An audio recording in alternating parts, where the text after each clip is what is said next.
বিশ্বের যেখানে সফল নির্বাচন হয়েছে সেখানে পিয়ার পদ্ধতি আছে। বাংলাদেশেও সেই পিয়ার পদ্ধতির ভিত্তিতে নির্বাচন করতে হবে। আমরা নাকি নির্বাচন বানচাল করতে চাই? সংস্কার কমিশনের টেবিলের আলোচনাকে আমরা রাজপথে নিয়ে এসেছি।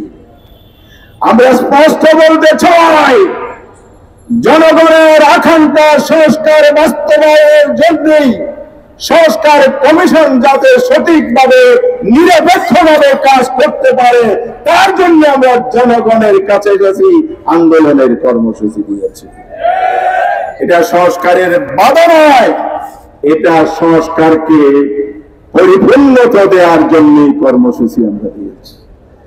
নির্বাচন বানচাল আমরা করতে চাই না।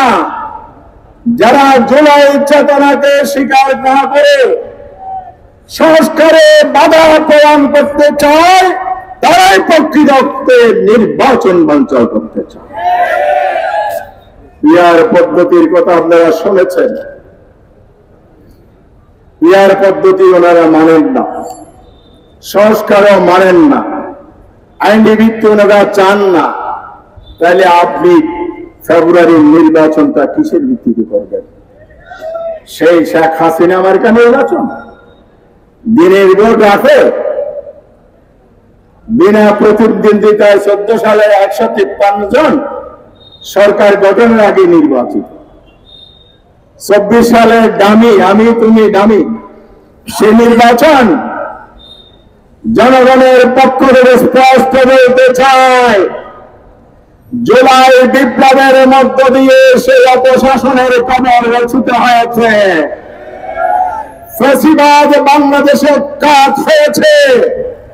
বাংলাদেশের জনগণ জুলাই চেতনা ধারণ করে আগামী দিনের নির্বাচন ফেব্রুয়ারিতে নির্বাচন করবে।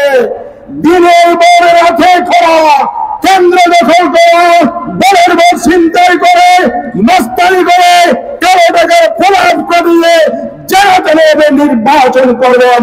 বাংলাদেশের হাজার কোটি মানুষ তা প্রতিহত করবে ইনশাআল্লাহ। বিশ্বের যেখানে সফল নির্বাচন হয়েছে সেখানে পিয়ার পদ্ধতি আছে।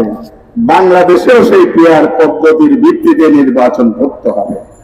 তাহলে লেভেল প্লেইং ফিল্ড হবে, তাহলে সুষ্ঠু নির্বাচন হবে, প্রতিটি ভোটের মূল্যায়ন হবে, পার্লামেন্ট সমৃদ্ধ হবে, সরকার দুর্নীতিমুক্ত হবে। আগামী দিনের বাংলাদেশ দুর্নীতি মুক্ত বাংলাদেশ হবে।